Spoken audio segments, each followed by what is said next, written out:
right? VC companies, non-bank issuers, casinos, and gaming business. Remember we talked about money laundering, where the laundering can take place. So these are all the gatekeepers. So they know. I take it to Genting to gamble, to launder money. Money I take there, I gamble, after that collect the chip, come back and exchange the chip and get the cash. I can do that, right? So also reporting body. So the moment I bring the chip there and try to exchange, bring the cash there and try to buy chips, they will take down all the transactions. And they are suspicious of that. They will ask you certain questions like the banks, just like the banks. They find it very suspicious. They have to report to banks. Then you now suddenly go and buy a bungalow, or 70. They'll ask you a lot of questions. They are supposed to report to banks if they find suspicious. You drive a Ferrari, suddenly they are supposed to do that also. But you don't see car companies here yet. Sooner or later will come into us. But you can see all these are, if you're thinking of laundering money to any one of these, please be careful. Because all these are also reporting bodies, reporting institutions, reporting bank account, just like this. Okay, just now we saw the video.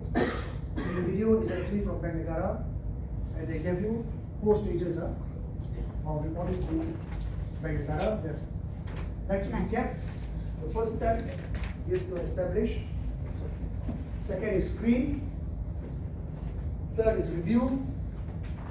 Fourth is evaluate.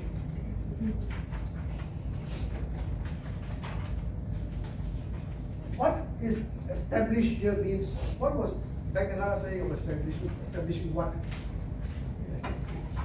Huh? Red flags. So you establish red flags. And then you screen whether this particular merchant transaction or whatever matches the red flag or not. So when you put up the merchant up there, you already, for transaction monitoring, you already have the red flags identified. What are the parameters for suspicious transaction? Then you see whether this particular merchant transaction matches with the red flag or not. Right? Suddenly the month sales goes up. Then you wonder, this is a red flag.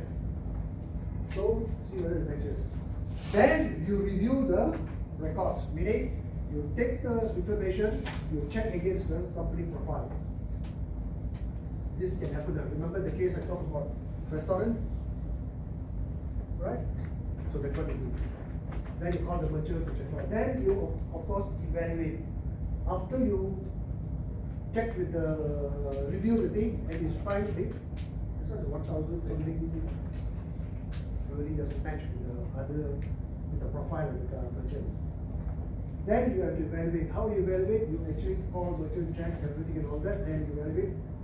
Only after that is really a suspicious transaction, then you report to Bank Negara. Right? So how do you report to Bank Negara? This is how you report to Bank Negara. Those who have fees and access, they actually go there and submit those information. Not all have access to this. I think all banks have access to this. Right? All banks have access to this. You can do it and create the form and online. So those don't have the forms, they then have to go to retailer. Right? Already I said that it's submitted via email. So you want to know what the format looks like, please go to Bank Negara and check it out. Or you can even mail to this. Right? I had issues sending email to Bank Negara every time they talk. Ask them to white list, they say the white list really is goes to them to get blocked. So what happens is I collect everything, I take this personally to go deliver to Bank Negara. Even then I don't send through mail. I actually personally go there, get it chopped, sign it. Then I come back and then I call them and tell them that sent to the not STR, other documents. Yes. So sir, you are saying that your email is blocked by Bank Negara. Email? I mean, you said you got whitelist, right? Whitelist. Yeah. That's what they say. Even last Friday when I was coming back, I was sending something to them. One or two bad things because there are so many of them I need to send. All come on, cannot be delivered, blocked. So when I call them, they tell me, oh, okay, we will tell you to whitelist by this. But you are kind of like a regular sender, right? Yeah. To certain parties. Okay, that explains it. So the Bank is so strict, you know. You cannot simply send me emails or whatever, you call everybody, nothing. But I was quite lucky because I have handfuls of all those Bank offices. Second one, I'm going to check out. Okay. Because after dealing with them so much, I said, I cannot give you my email. I also cannot apart. Have you tried calling Bank Negara? The current number?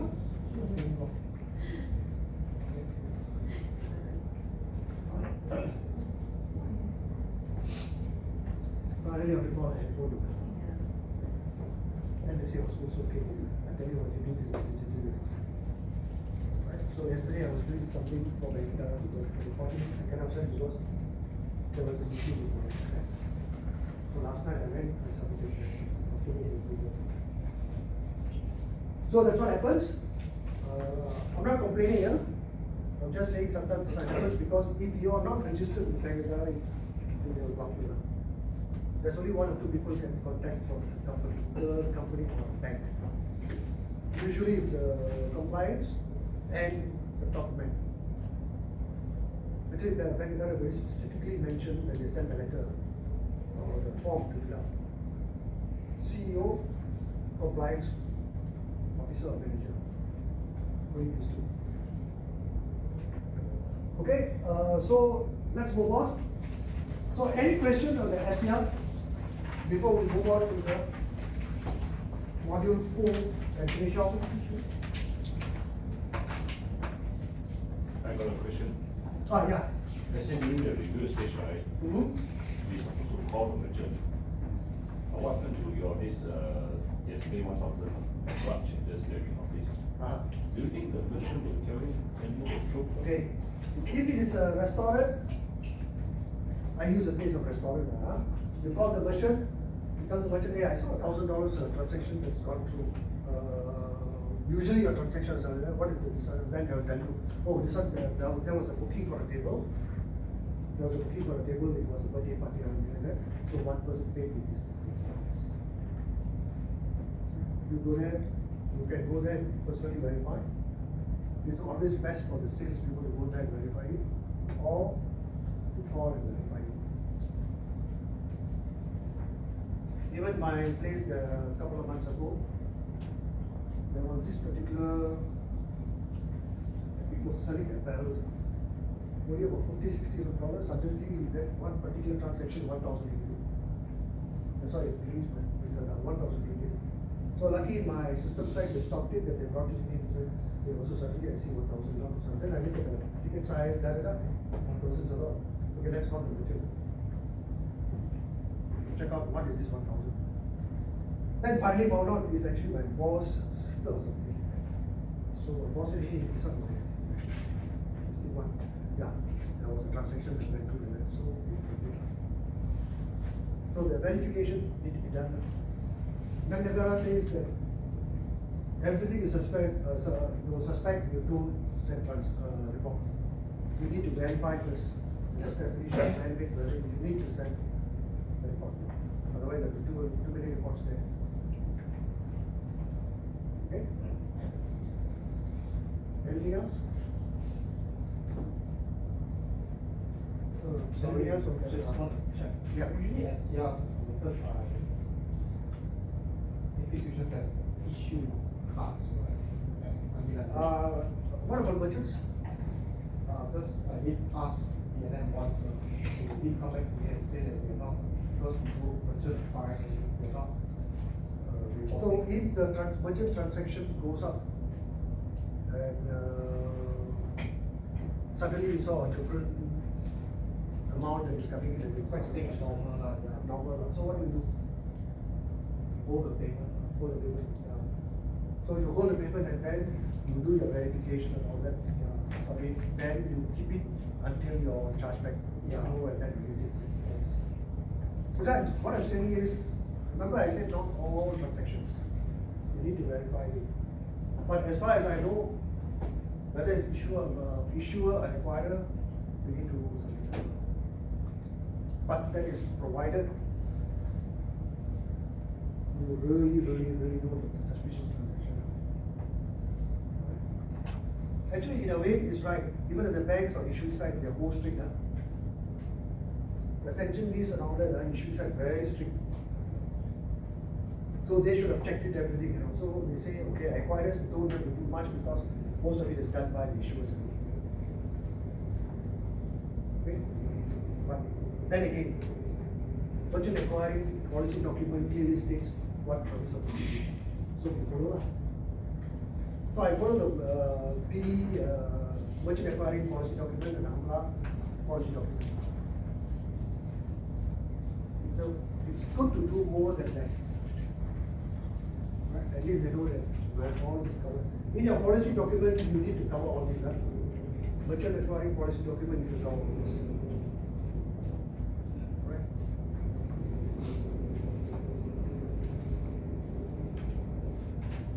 Okay? So, anyone? Anyone? Before I move to module 4, which will be the final module for today, or for this whole workshop. It is about 3:45 now. We'll try to finish it by half an hour. After that, another activity and assessment. Assessment we are giving 20 minutes instead. Yeah. 30 minutes. 30 minutes. Yes. Is there a timeline, like when we found a suspicious transaction, within what timeline that we Okay. need to submit it? Okay, you need to actually quickly do all your CA. You cannot wait for 1 year or 6 months. Alright? So you need to actually submit as soon as possible.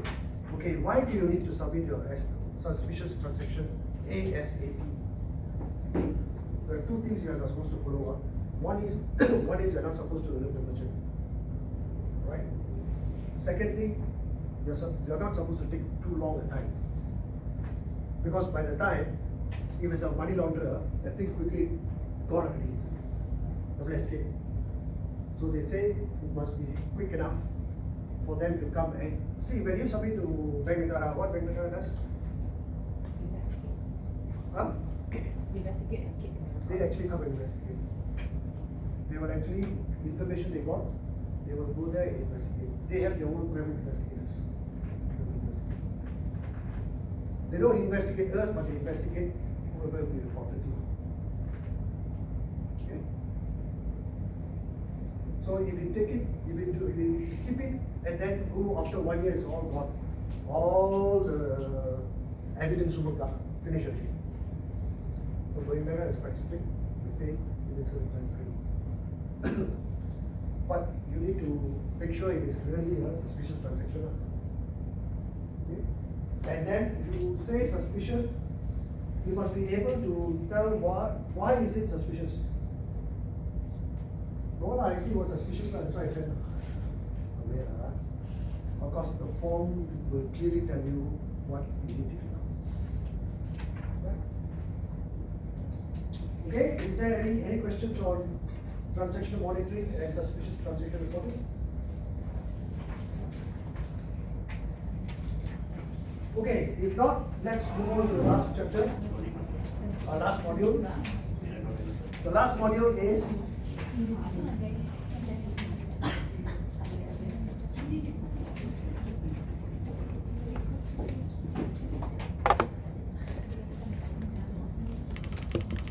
remember I said onboarding itself, after onboarded, it doesn't stop at that.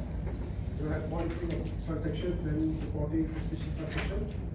Also, you have a lot of records with you now. Lot of documents and records with you. So how do you keep that records? It is covered under the PDPA. PDPA is an act, Personal Data Protection Act. Another one is, I mentioned FCIPD. This FCIPD is actually managing customers' information and permitted disclosure by Bank Negara. Okay, so this is Bank Negara. This is PDPA. What has happened is Bank Negara has taken information from here and put it here because under the FSA or Financial Services Act, we are supposed to also protect information and we can only share certain information with third parties, not all. Under the Financial Services Act. Okay. So here, understanding MCIPD here, we will discuss on record keeping, what are the documents, how you keep the records, right? And how you protect your data, types of data protection, and of course, the proper way of disposal.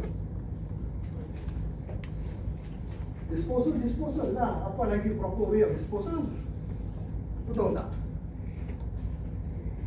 All these are covered in the Act. And Bank Negara under the MCIP, they also cover the Act. How do you dispose of the data? I'm sure when I talk about data, something kicks in your mind, isn't it? Yeah? Okay, MCIPD, PDPA. PDPA is a personal data protection. It's an act. Okay, the Personal Data Protection Act 2010 says is an act that regulates the processing of personal data in regard to commercial transactions. So, merchant is commercial transactions. Merchant is commercial transactions. Right? So, processing personal data in commercial transactions. That's PDPA. Yeah?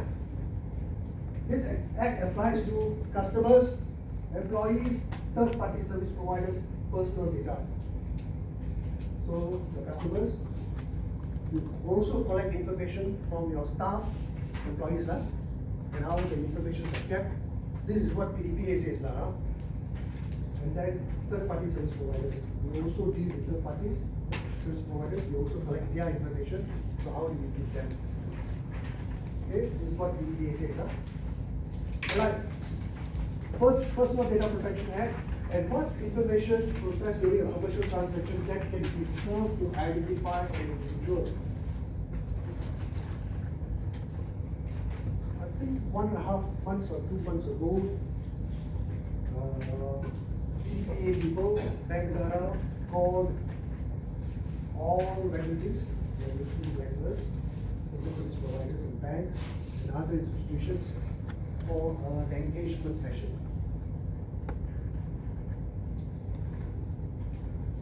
Do you all know PDPA? You need to actually register yourself under PDPA.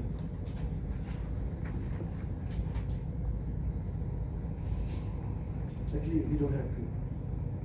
You don't have to. Basically, the banks or all that they have a registration certificate up in the front. They're supposed to display. These are the requirements.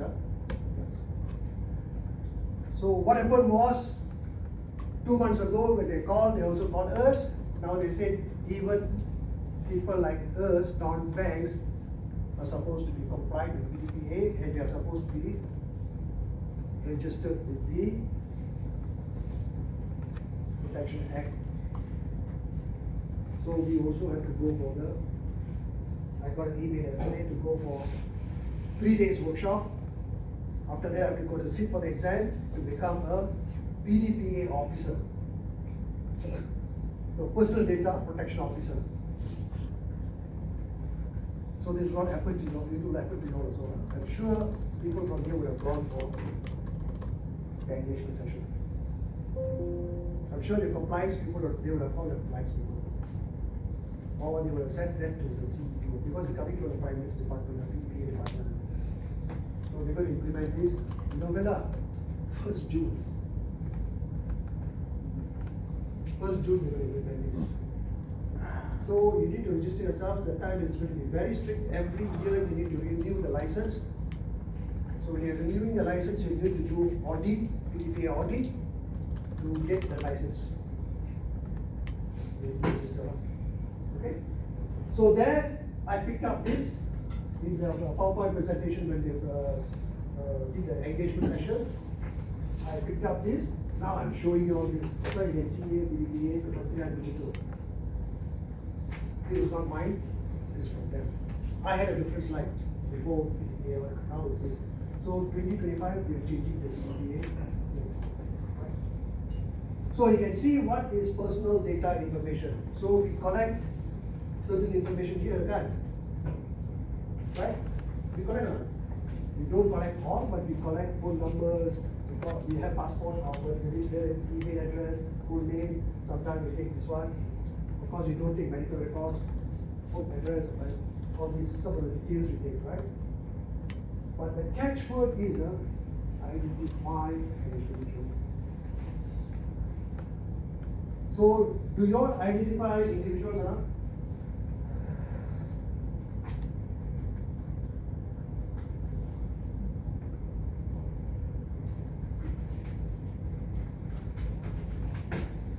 You all identify or not? Who can tell me yes or no? Yes. Yes. Why? And who?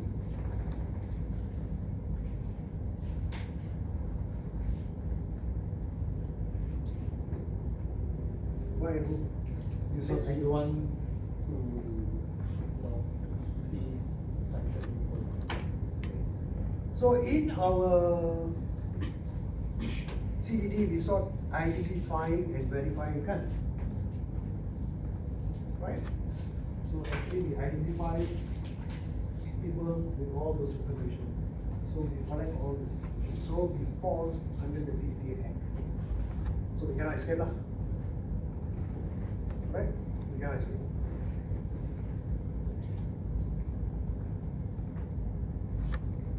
So who are the key stakeholders? Right? For the PDPA 2010, but of course it's going to be changed to 2025, right? Data controller, those are the individuals or companies that process personal data like banks, electronic communication companies, private clinics, blah, blah, blah, blah. Data subject, the owner of personal data, example, employees, students, or residents. So whoever is giving the information is called data subject. Whoever processes the data is called data controller. And then there's another one called data processors. Data processors are like debt collectors, IT vendors, or service providers who actually manage our data. So those are called data processors. So these are the three stakeholders. Again, given by the latest engagement session we had, I just cut and paste. Okay? So you'll be wondering why am I showing all these to you all, should be showing to the compliance people or what? What is so important? Why should I show you to the onboarding people? These people, why must they know? Okay.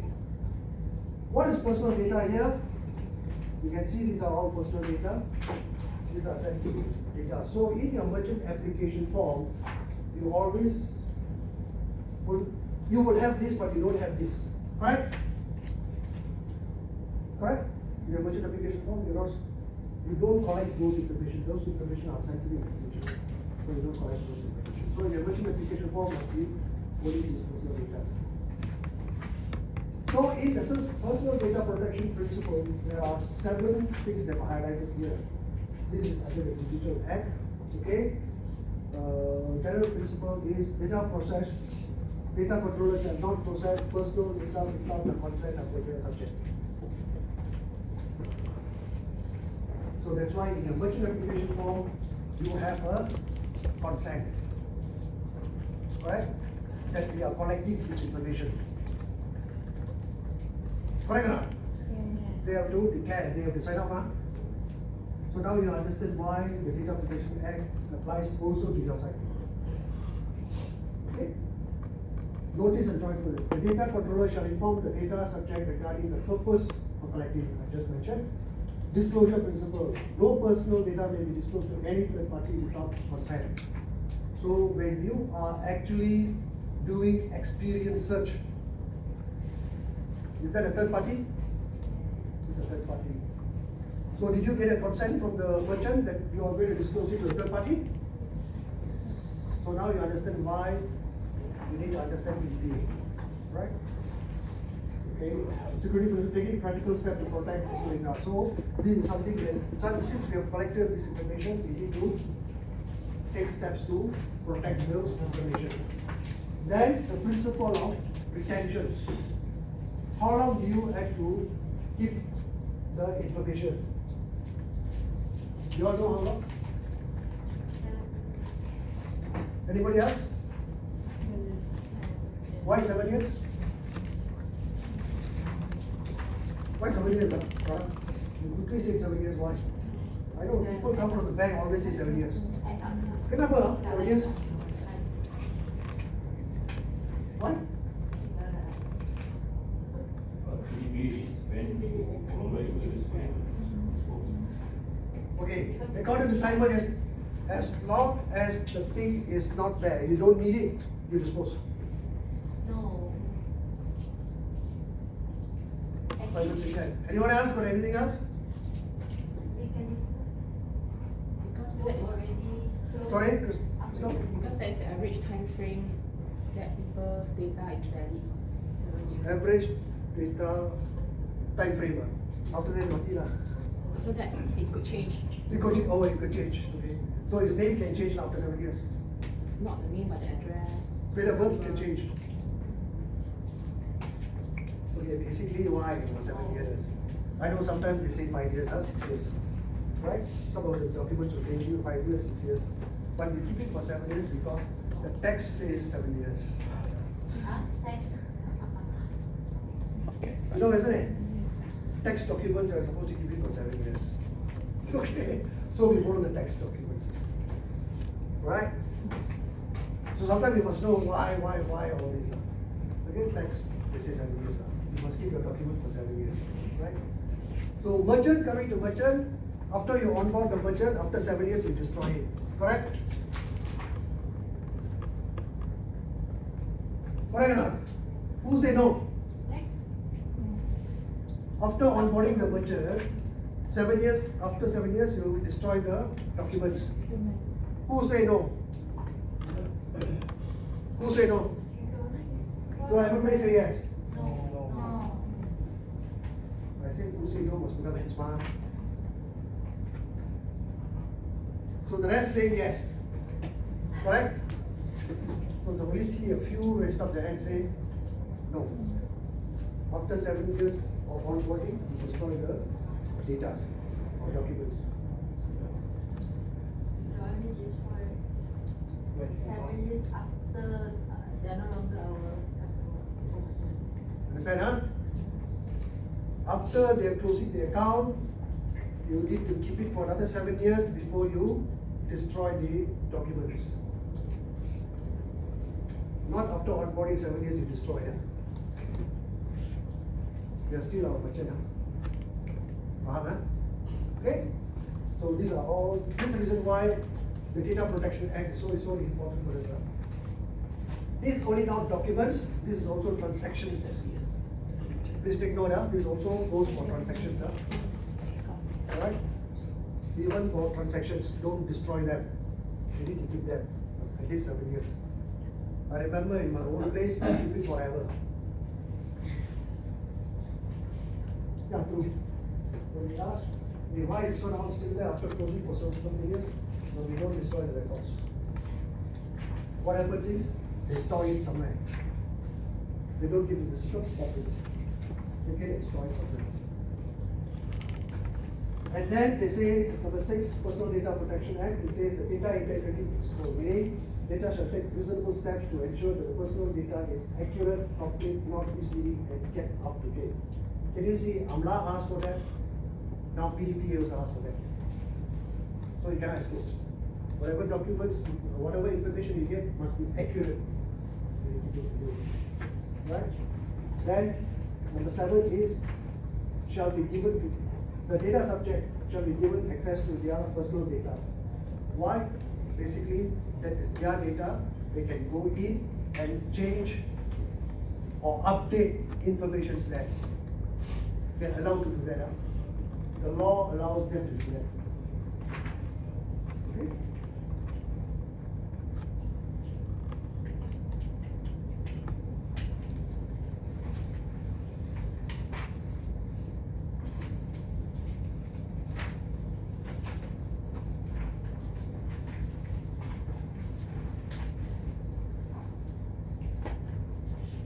It took too long. The computer also goes nowhere. Okay? So MCIPD is actually from Bank Negara. So if you look at it, Bank Negara has, I have highlighted how many points here. There's 7 principles here: collection, storage, use, transmission, sharing, disclosure, disposal. So Bank Negara also has actually collected those information from PPA and came out with your own policy documents. Because financial documents are more sensitive, so they come up and they have actually said the data collection, data storage, data use, data transmission, data sharing and disclosure, and data disclosure. So if you notice, they have 7, here is 6, but one of the things has been combined together with this. Okay? So what is data collection? The data collection, as we just now mentioned, it must be for legitimate purpose. In our case, it's for merchant purposes, merchant service purposes. Okay. Then there must be a minimum data collected. You cannot collect all the information of them. Who's your mother? Who's your father? Who's your sister? Who's your grandsister? Your race, religion, all that. Minimum data only must collect: name, IC number, address, whatever is relevant to you collect. You cannot collect too many data. Okay, and then there must be a consent from the customer. So you saw this and PDPA quite similar again, right? So by actually doing this under the Bank Negara policy document, we are actually covering PDPA. The next is how you store your documents or your whatever you call it, a floppy disk or floppy disk or what. Alright, it can be hard copy or soft copy. You securely store it, and then you must encrypt it properly. So you all know encryption can. So encryption is something the data you once you pick up, you will not be able to tell what is it all about, right? So this is where they say, can you see your data? Is it securely kept? Can you see now? This is what used to be done before. Documents all over the place. Can you see? Ada lock and key, tapi buka. Right? Very common is this. Very common. I remember somebody told me in Europe, SAP was hacked because of the maintenance man on SAP came and saw the dustbin, picked up all the things from the dustbin, and they saw all the password there and they keyed it and hacked it. But I understand it was for 10 million euro mistake. Right? So, it is a blame. Things are all over the place. So what is good? Secure. You can see here. Secure, documented. So all these are supposed to impose in your company. Because when you are going into PDPA certification, all this comes into play. Because all this will be audited. So your merchant documents are all supposed to be audited. So you can see properly kept. This is a clean desk policy. That's why you know what is clean desk all about. Clear and policy. Clean desk. Clean desk policy is for us. Oh, clean desk, sorry, clean desk. Okay? The clean desk policy. Alright? Okay, so this is what it is. Let's go on to the third one. Data use only for intended purpose. Remember I mentioned it's only for merchant services purposes, not for anything else. You can't give this to anyone else. For example, if you have a loan, you want to please make sure that is actually mentioned in the merchant application form. Right? Otherwise, the person, you call the person and the person comes to say, hey, I never give you this sort of information, how come you got it? Right? Please understand now, you all also give loans, right? Personal loan. So if you want to give personal loans to these merchants and directors and shareholders, make sure you cover that in your merchant application forms or get consent from them. Right? If you don't, then you are violating these people. Right? You must comply. Remember I mentioned comply, you must comply to that. And this information only for need to know basis. You cannot simply pass the information to everyone. If it's only to fraud must know, only fraud must know. You cannot be fraud, customer service, underwriters, you cannot pass around data information. Okay? So, need to know basis. The fourth one is data transmission, how you actually transmit your data. Today a lot of it is online, you transfer, so it should be secure channel. They had SSL before, now it's clear. Transport layer something. Apparently it's very highly encrypted. There's no buffer to then end encryption, multi-factor authentication. You have heard about multi-factor authentication, isn't it? Right? Then data sharing and disclosure. You can only share with authorized parties, not to everyone. And then you must also got a consent from the merchant. So Experian or any other third parties you want to share with, you must got what you call consent from the merchant. Merchant must sign up. Because when you do a search, sometimes you will trigger the party look. Please take note of the trigger the party. So the party will say, hey, somebody is looking for my information. So you make sure you get consent from it. So you must align with PDPA and MDM, whatever sharing you're talking about, right? How they encrypt. Because Bank Negara and PDPA have security guidelines how to share data and how you disclose information. Okay, 6 is disposal. So if it is a physical file and documents, you actually publish fairly now. Right? I know some companies outsource it to third parties today. But those third parties are basically licensed to, right? They also undertake not to disclose information to everyone. So some are like that. So it's still okay. So physical one you properly shred. Digital, how do you actually clean the digital data? They call it data wiping. That's what they say. So when you wipe, you need to really wipe it properly, clean it up properly. Otherwise, people will just go in, pack it up, take it out. Right? Then photo retention period. So the retention period I just asked, it was 7 years. Right? Okay, with that, I think I've covered all this. So you can see how you shred, right? You shred, and then this is what data wiping is all about. Okay, we have another 15 minutes, 5-0. So half an hour we will put it for assessment. The next 20 minutes we will spend time doing activities. Okay? Got it? Because if you don't do all this, then the assignment will become tougher for you. That's why I want you to do the assignment. Right? We do together, we learn together, and then assignment becomes very easy. Okay? The activity becomes easy. Right. So as usual, team 1, team 2, team 4, Power Rangers, Risk Rangers, Scammer, and Bitcoin is what it is. IPA is collecting and processing sensitive financial information for customers as part of new digital services offering. You are responsible for overseeing the entire life cycle of this data, from collection to disposal, in accordance with BLM and CIS guidelines. What steps will you take to ensure data is collected properly? Right? So all these are already there, right? Data protection from unauthorized access, data sharing, outdated data is disposed properly. So this time I'll start with this. Power Rangers will do number 1.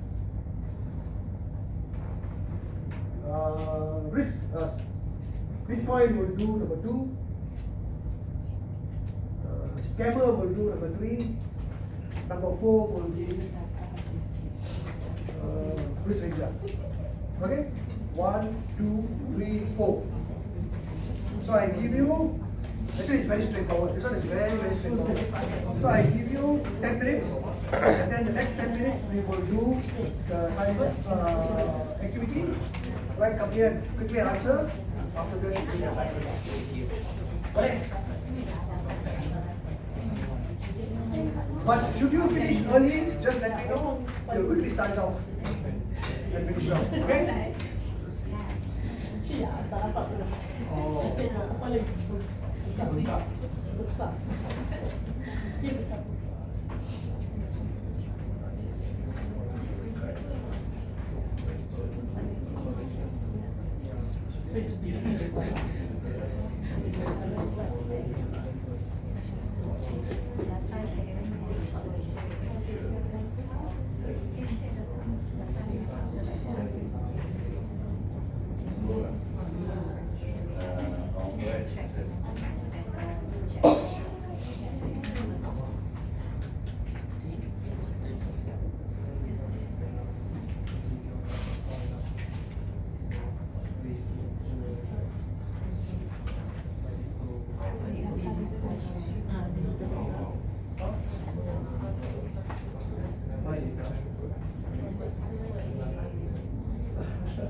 This is quite straightforward, so please don't waste too much of time. Just go quickly to the point, come back. We will finish this as ASAP.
Three more minutes. When we are finished, we can come and start.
2 minit saja tinggal.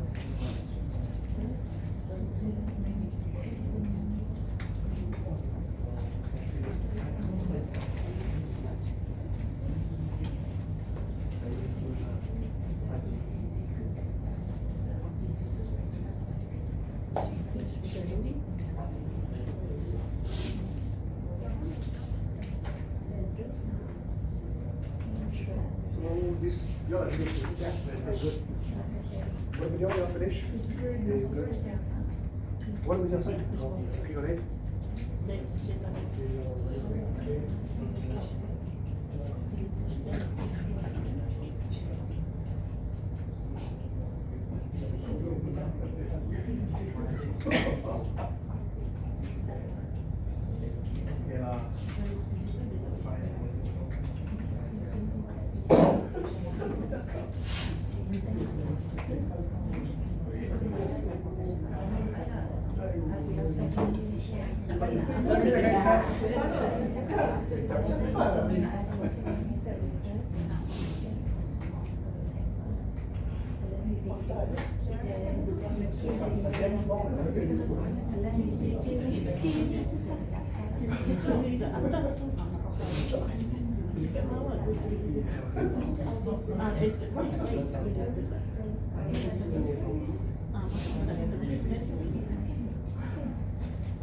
Okay, stop. Come. Who has finished? Sarah? Okay, Sarah, please. Try to watch the question first. Question number one, data is collected lawfully.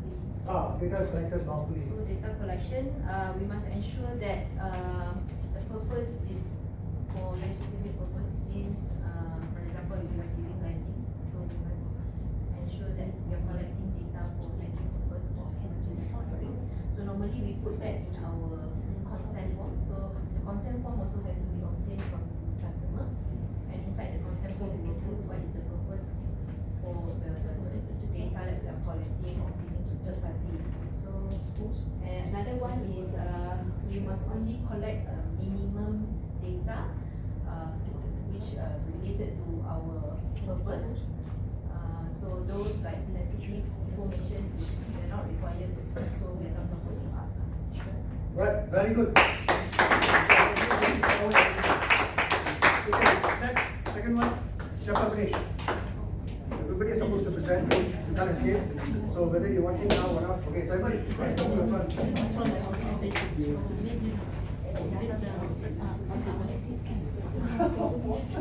Okay, and on the question 2, data protection for unauthorized access.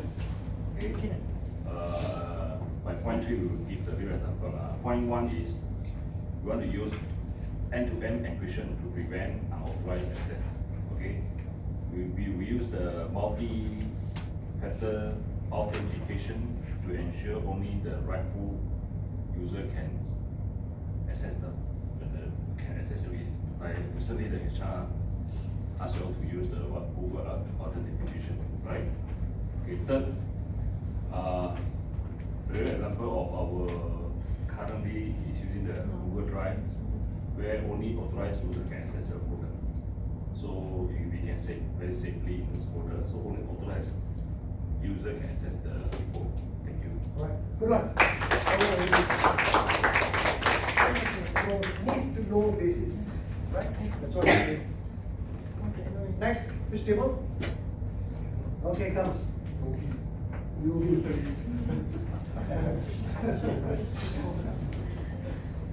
Okay, cover? No. data sharing number 3. Okay, let's So share. for data sharing, point number 1, we need to ensure that we only share the data with the authorized party within our internal company audit, especially in our internal team.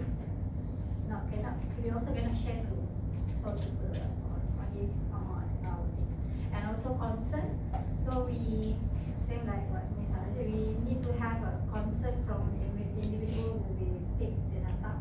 So make sure that there is informed about what the data will be used and for what purpose. And that is aligned with BDPA and BNM. So we need to keep every detailed record for whatever that we have shared with us, even after the merchant or customer already close the service reserve, we need to keep within 7 days. Right. That's good idea. So the last one, the body. Outdated data is disclosed properly. What is yours? Number 4. Okay, so the outdated data can be disposed by 3 ways: physical shredded, digital data whipping, and follow retention delay. So either the concept form we can physical shredded lah. All the data or the digital data, and we can keep as a digital data whipping. Okay, this one is basically you keep it for how long? Before you actually do the disposal? 7 years or 7 after days. the 7 years. Seven, just mention, huh? Yeah. Very, very important. Okay. We have gone through all the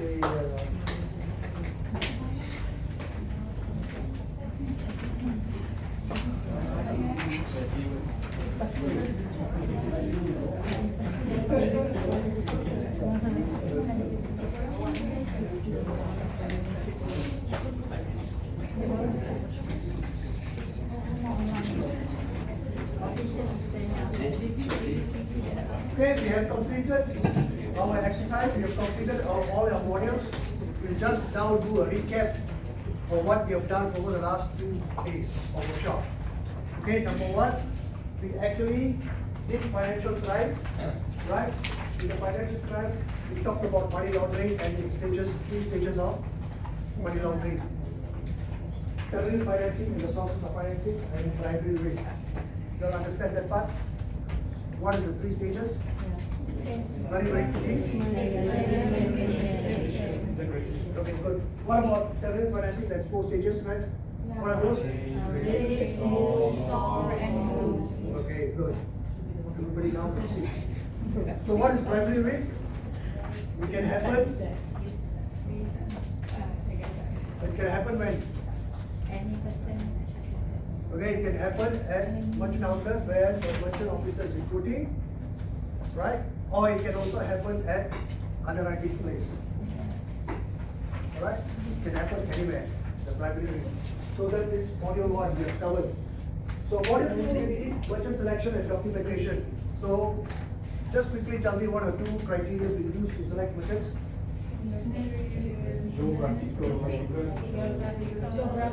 Okay? Right? This side is quiet, that side is quiet, please. Right? Okay, good. So you all remember, huh? So what are the documents required for, say, examples in your Berhad?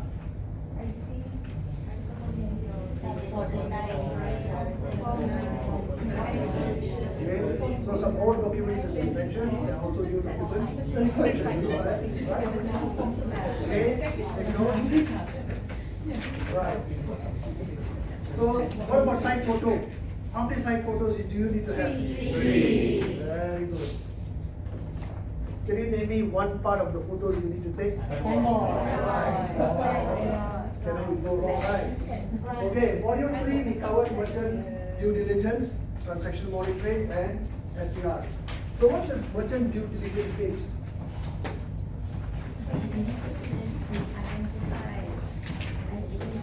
Identify and verifying the merchant, and profiling the merchant, and risking the merchant properly. Risking the merchant properly. And then after that, you do transaction monitoring, and then I talked about inquiry. After that, what? Transaction monitoring with suspicious transaction. What do you do? File a suspicious transaction report. Okay, that's for the 3. Module number 4, we just did it. Record keeping and managing data. So understanding MCIPD and PDPA, can you tell me how many principles in PDPA? 6.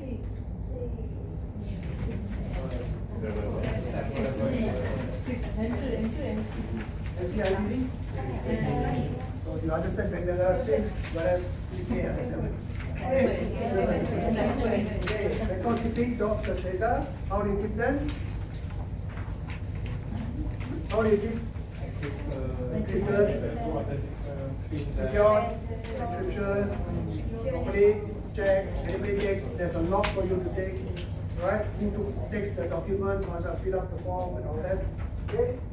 Types of data protection, we just mentioned.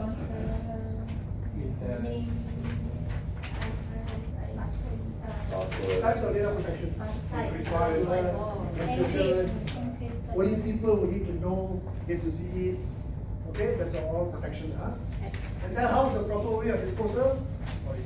Clear the paper. Right? Right. Very good. So we have covered all this, covered all the four modules this morning, yesterday and this morning. I would say the whole day, the workshops, we have covered all this, so you all should be able to understand and know how to do merchant onboarding. Not merchant onboarded, merchant onboarding, so it's from end to end, you must know. So you all understand? Is there anything that you all don't understand you want to ask me now? Before I go into the assignment or assessment? Not assignment, but assessment. Right?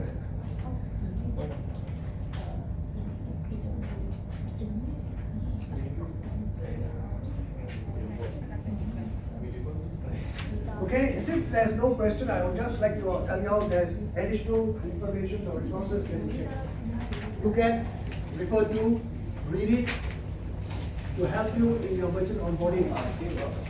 Alright? So B&M policy documents. Okay? Merchant, under the policy documents, can you see there are few documents there?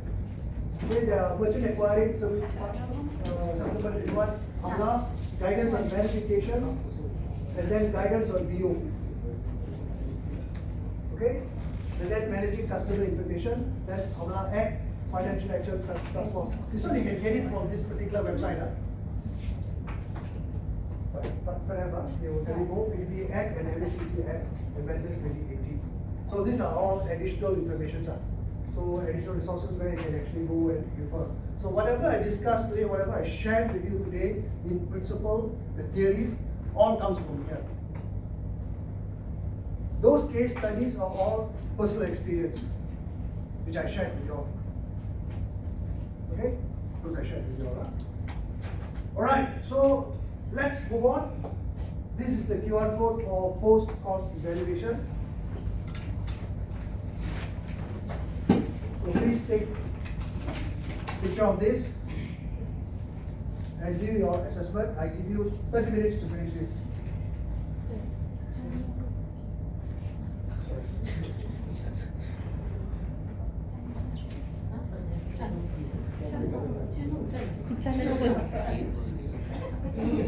So all of you got this? No discussion, yeah? No open discussion, yeah? All have to do individually, and 70% is a passing mark. So you have to we do again, okay, you pass or fail? Yes, that's the one.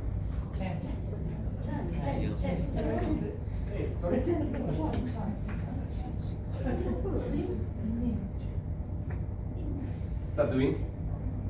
Huh? Check, type your name. Type your name. Full name, Yang cakap ABC. all these are captured in Google Forms. So individually, what's not coming up? Others are coming up, right? Why not? Boleh? Type your name. Can,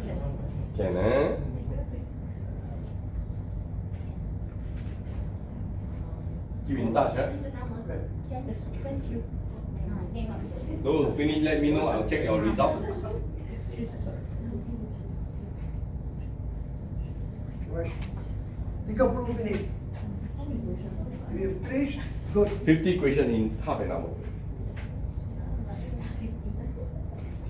You take 2 minutes for each question, that's it. Very simple. I'm sure you all can get 100.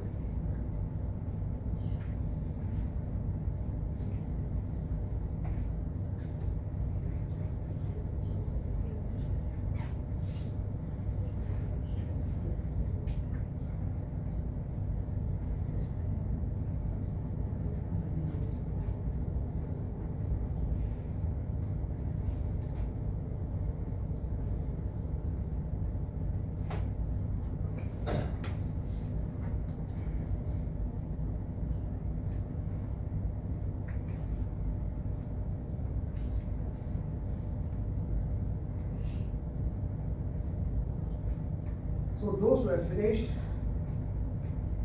in less than 30 minutes, good. You can go into this and then evaluate the trainer, that's me.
Done.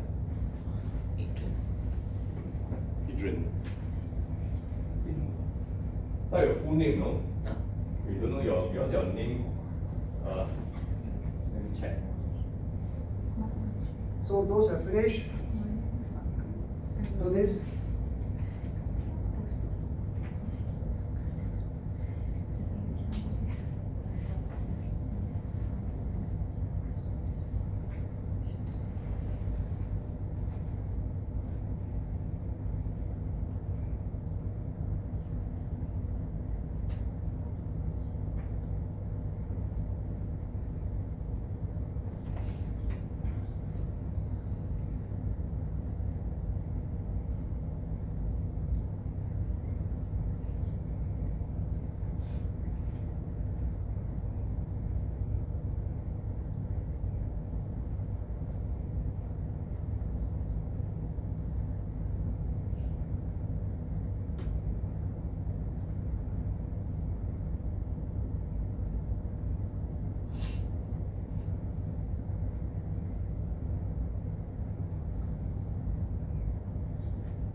you stay back, we will give you a certificate. Then the certificate implementation after this. Alright, so once you finish, you do this evaluation, then we'll give you a certificate. You look photograph later. Yep. Still got time, don't worry. How do I know?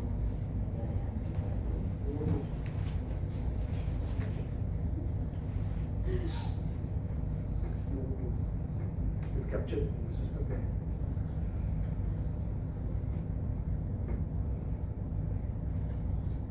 If you pay attention to what the past two days workshop, and those things are highlighted, you will be able to answer this very easily. Kacang, kacang, senang. Senang, senang saja boleh answer.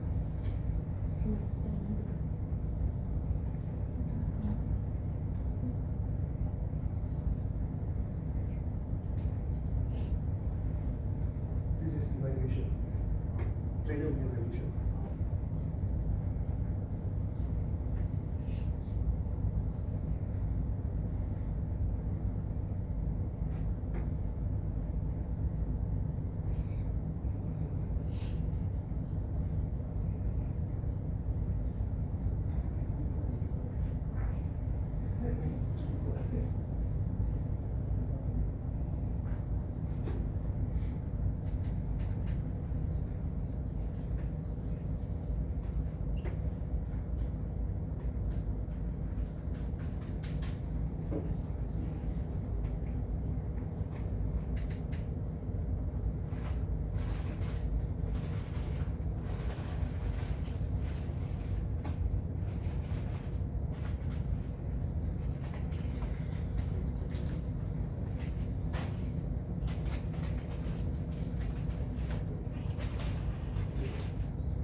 Another 15 minutes more, don't worry. Finish? No, no, no. Later, later you will close. Because it's also looking out. And the Then I know, then I know.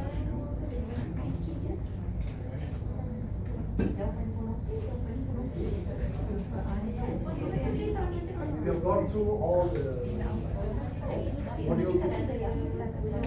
You understand it? So the one on the second, for your assessment. This one.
This side finish already?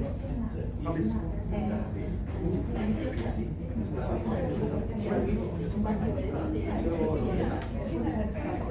I would know. Captain, I would decide.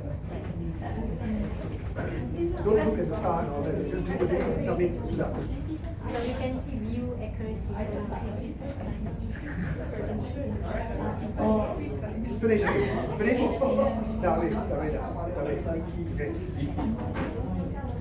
Okay. Side view. Is that all finished? This is only our body. Finish already.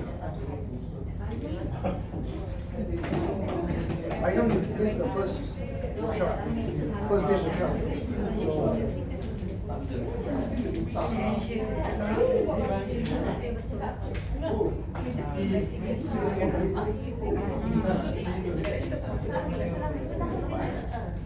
Shut up all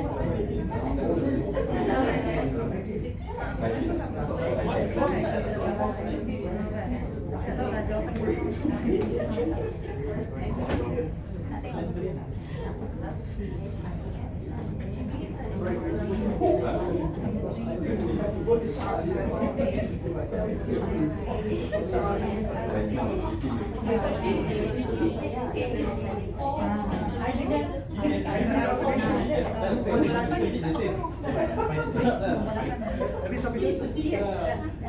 Done. This side, all finished? Two more? Finish already. One more. Because we want to make sure that we are recording there, all completed now. Because so far we only got 15. How many of them together? 20. 20. One more. Two more. 18. Who is not completed yet? Please put your hands up. You want to make sure that information one, like Crystal said.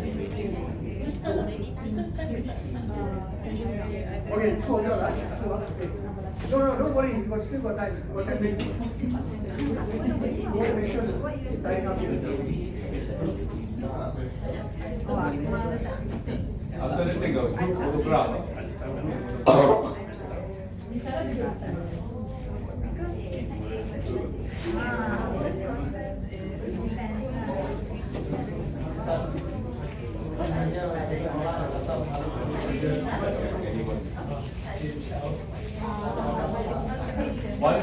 One more. Siapa belum? Siapa belum?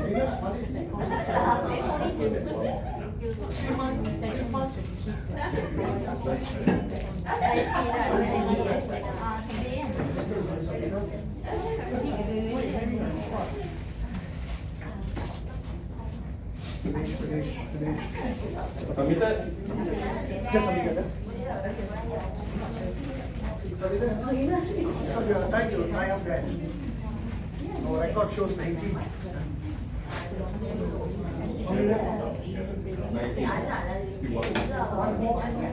Who's the one more? 20 of your here, right?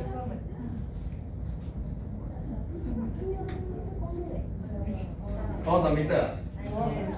Let me check. All over the next.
So, while the SARS and the data Want to know the result? Yes. Adrian, 14 over 15. Give a big hand. Ale, yes, Ale. How much you get? You get? 0. 50. You are right. Can we phone? How much you get? 15 over 15. Eh, louder lah. Anuja mana? Anuja. So sorry got to do again. 13 over 15. Yeah, Sarah, mana Sarah? Alamak. Sarah. So sorry So sorry. 8 over 15. Sorry, mistake. 15 over 15.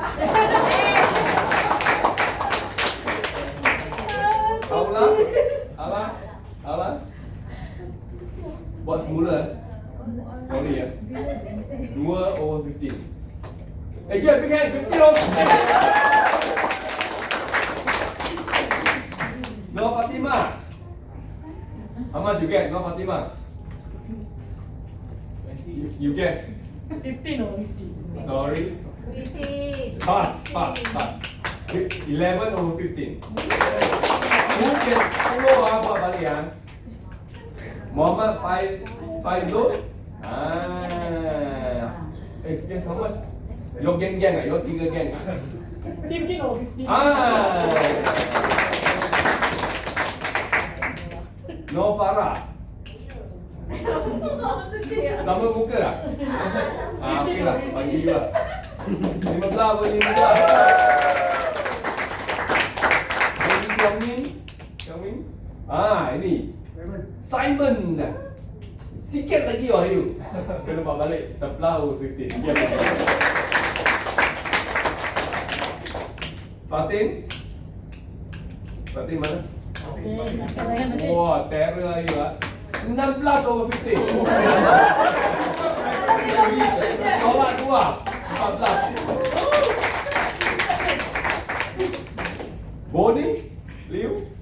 Oh, Bonnie. Nice name oh. Bonnie M.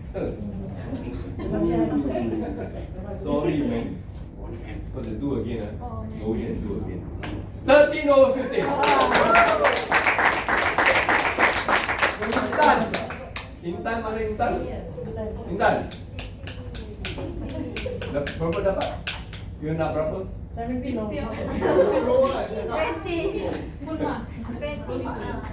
4/15. Buat balik. Tambah 10.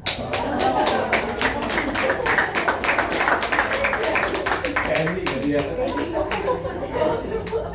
Akma. Wah ini kalau dia tapas ah, coba tapas. Berapa dapat? Full mark.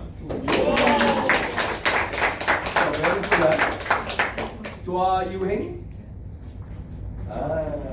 Chua Yu Heng. Ini copycat tau.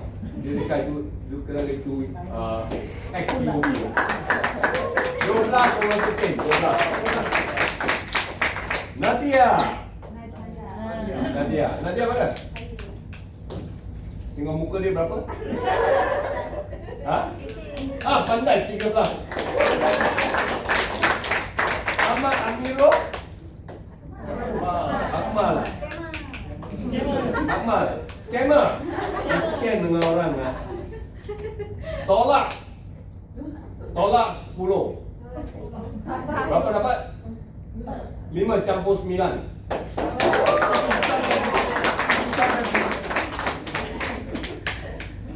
Alia dekat-dekat Dia ada copycat ah? Ada copycat. Tolak 1 14. Friend! Did you fail or fail? You fail or fail no? Okay, you announce. Berapa?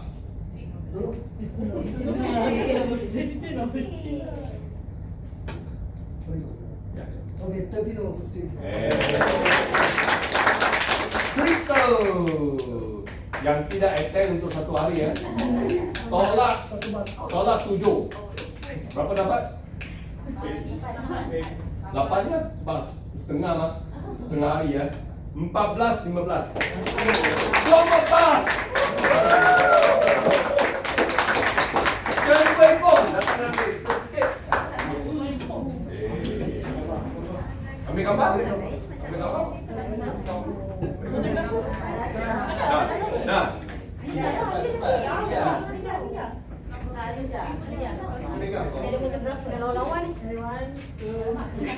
Okey, Anuja.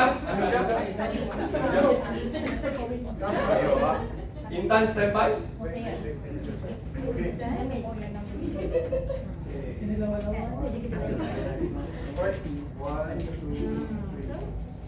Okay, Intan.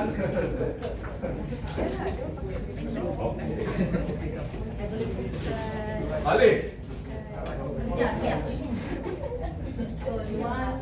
Hey, tepuk tangan dah. Alif. Fatin, standby. Fatin. Go this side. Fatin mana? Ya. Fatin. This side. Adija. American Got Talent, Simon.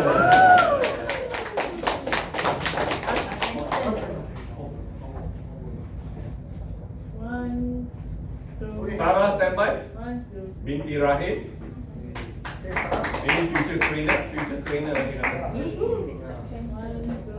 Akma Fira. Congrats. Tepuk tangan lah. Nadia. Nadia. Friends. No Farah. Oh, satu lagi. No Farah. Okay.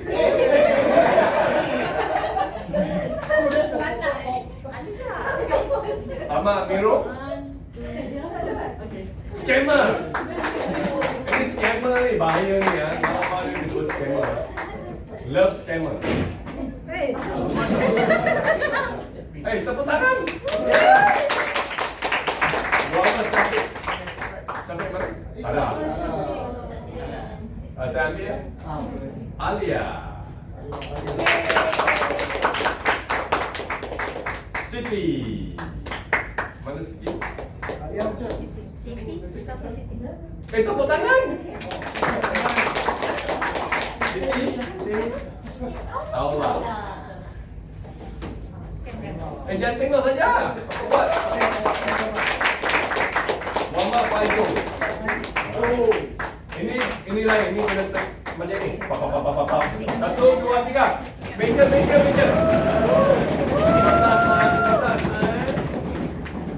Kau siuming. Tak ada. Adrian.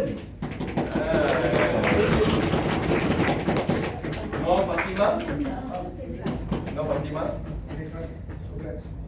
Congrats. Ini top student nombor 1 ada buat dulu. Liu Poli. Tepuk tangan. Dapat berapa Liu Poli? 13. Wah, kira. Ini temu top student. Chua Yuing. Congrats. Ini 13. 15 watt ya. Prem top student. Prem top student. Prem. 15. Tepuk tangan.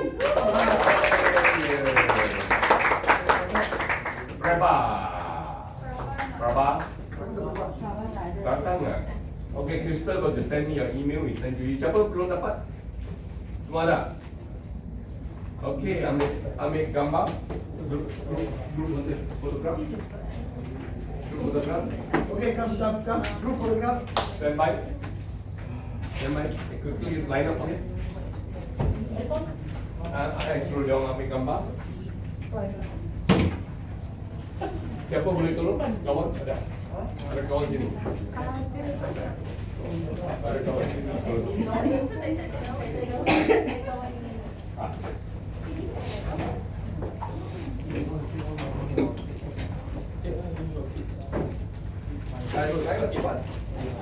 Come. Asal ambil gambar itu sangat cantik. No. Camera is here. Janganlah. So you want this? Huh? Jump better. Start in front. Okay, come. Taller go in the back. Atau sini. You mau sini atau sana? Mau sana atau sini? Okay, sini ya. Mari. Sempit sikit. Siapa tolong ambil? Kamera. Lang siapa? Mana? Lang siapa? Temu depan. Berita harian mana? Gambar. Itu berita harian dia. Lagi? Sinju Jepau. Mana kamera? The star paper. Sudah ambil. Okay, come. Star paper. Bagi.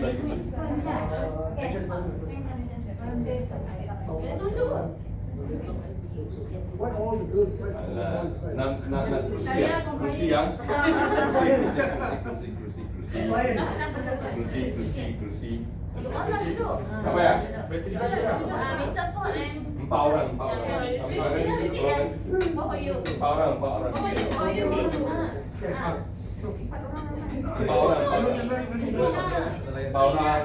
Lagi 2. Satu sana, tarik. Skema main. Yeah.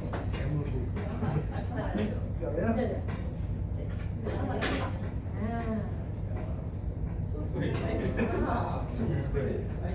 think stick to pillar a bit. Nasi ingat Ramadan sikit kot. Okay. Three, two, one more. Three, two, Freestyle. freestyle. 1, 2, 3. Okay. Layang sampau. Ini timer lesson. Timer lesson. Okay. Smile. 1, 2, 3. Yeah, thumbs up. 3, 2, 1. Okay. Thumbs up. Thumbs up. Thumbs up. Thumbs up. Thumbs up. Thumbs up. Thumbs up. Okay. All but 15. 1, 2, 3. Okay, thank you, sir. Thank you. Thank you, all the best. Thank you for your time. Huh? Well done, everyone. See you again. See you again. Eh? Well done. Timer lesson. Timer lesson. Timer lesson. Okay, what? Siapa? This one. Oh, ini ya.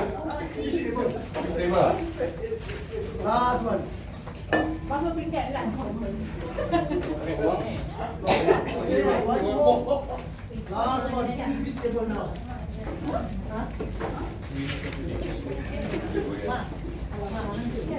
Nombor 1, Bridge Ranger.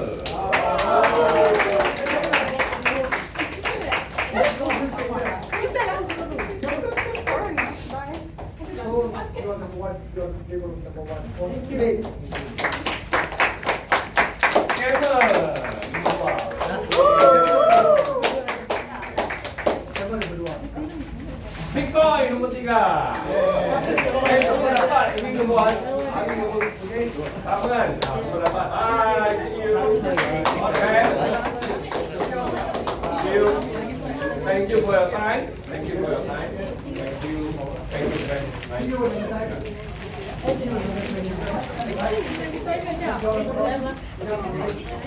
Thank you, Simon. Give back. Give back. Thank you so much. Thank you, Ben. Thank you. Give back.